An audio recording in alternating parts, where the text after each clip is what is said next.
పథకాలు అమలు చేయడానికి నిధులను ప్రజల నుంచే వసూలు చేయడానికి కాంగ్రెస్ సర్కార్ కసరత్తు చేస్తోంది. ఎక్కడ అవకాశం ఉంటే అక్కడ నుంచి ఆదాయాన్ని పెంచుకునేందుకు తీవ్రంగా ప్రయత్నిస్తోంది.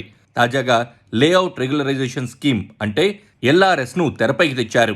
2020లో ఈ పథకానికి దరఖాస్తు చేసుకున్న 25.44 లక్షల మంది మార్చి 31 వరకు ఫీజు చెల్లించేందుకు కటాఫ్ డేట్ విధించింది. ఫలితంగా 10,000 కోట్ల రూపాయల ఆదాయం వస్తుందని సర్కార్ భావిస్తోంది. అనుమతి లేని లేఅవుట్ల క్రమబద్ధీకరణకు బీఆర్ఎస్ ప్రభుత్వం ఎల్ఆర్ఎస్ పథకాన్ని తీసుకొచ్చింది. 2020లో ఇచ్చిన ఈ అవకాశాన్ని సద్వినియోగం చేసుకునేందుకు చిన్న మధ్యతరగతి ప్రజల నుంచి మొదలుకొని రియల్టర్ల వరకు పోటీపడ్డారు. ఆగస్టు 31 నుంచి అక్టోబర్ 31 వరకు 2 నెలల పాటు ఎల్ఆర్ఎస్ దరఖాస్తులను స్వీకరించారు. రాష్ట్రంలో అన్ని పంచాయతీలు, మున్సిపాలిటీలు, కార్పొరేషన్ల నుంచి దాదాపు 25.44 లక్షల మంది అప్లికేషన్లు సమర్పించారు. కార్పొరేషన్లలో 4.13 లక్షలు, మున్సిపాలిటీల్లో 10.54 లక్షలు, పంచాయతీల్లో 10.76 లక్షల దరఖాస్తులొచ్చాయి. అయితే ఈ అంశంపై పలువురు న్యాయస్థానాల్ని ఆశ్రయించడంతో పథకానికి బ్రేకులు పడ్డాయి. ఎల్ఆర్ఎస్ కోసం లక్షల సంఖ్యలో ప్రజలు దరఖాస్తు చేసుకున్నారని, కోర్టు తుది ఉత్తర్వులు వచ్చేంత వరకు ఎలాంటి నిర్ణయం తీసుకోమని, అయితే వాటిని పరిశీలించి అర్హత గల వారిని ఎంపిక చేసేందుకు అనుమతివ్వాలని అప్పటి ప్రభుత్వం కోరింది. ఈ మేరకు కోర్టు నుంచి అనుమతి తీసుకున్నందున క్షేత్రస్థాయిలో పరిశీలన చేశారు.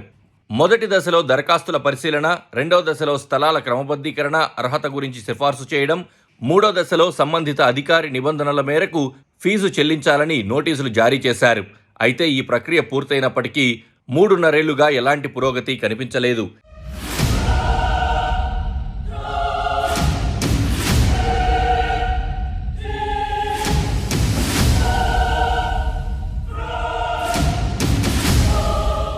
తాజాగా అధికారం చేపట్టిన కాంగ్రెస్ ఎల్ఆర్ఎస్ పథకాన్ని తిరిగి పట్టాలెక్కించేందుకు నిర్ణయం తీసుకుంది.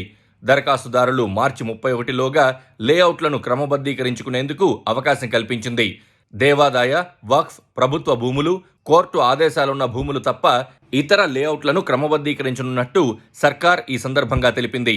ఎల్ఆర్ఎస్ క్రమబద్ధీకరణలో నాలా కన్వర్షన్ అంటే వ్యవసాయ భూమిని వ్యవసాయేతర భూమిగా మార్చేందుకు నిర్ణయించిన ఫీజును అదనంగా చెల్లించాలి. ఆమోదం పొందిన లేఅవుట్లలో 10% ఖాళీ స్థలం అందుబాటులో లేకపోతే ఫ్లాట్ విలువలో 14% ప్రోరేటా ఓపెన్ స్పేస్ ఛార్జీలు చెల్లించాల్సి ఉంటుంది. గ్రామ పంచాయతీ నుంచి మొదలుకొని కార్పొరేషన్ల వరకు వేలాది అక్రమ లేఅవుట్ వెంచర్లున్నాయి. ప్రస్తుతం ఉన్న 25.44 లక్షల దరఖాస్తుల్లో సగం వారివే అని తెలుస్తోంది. నిబంధనలు అతిక్రమించిన వారి దరఖాస్తులను సైతం గత సర్కార్ ఎల్ఆర్ఎస్కు అనుమతించినట్లు అప్పట్లో విమర్శలు వెల్లువెత్తాయి. రోడ్డు వెడల్పు కనీసం 9 మీటర్లుండాలి. బలహీన వర్గాలకు చెందిన లేఅవుట్లు లేదా 100 మీటర్ల ఫ్లాట్లకు తక్కువ ఉన్న వాటిలో రహదారి 6 మీటర్ల వరకు ఉండాలి.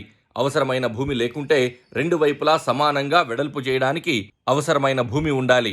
ఇలా అనేక నిబంధనలు ఉన్నప్పటికీ అప్పటి సర్కార్ ఆదాయం కోసం అనుమతించింది. ఇప్పుడు రేవంత్ రెడ్డి సర్కార్ ఏం చేస్తుందో చూడాలి.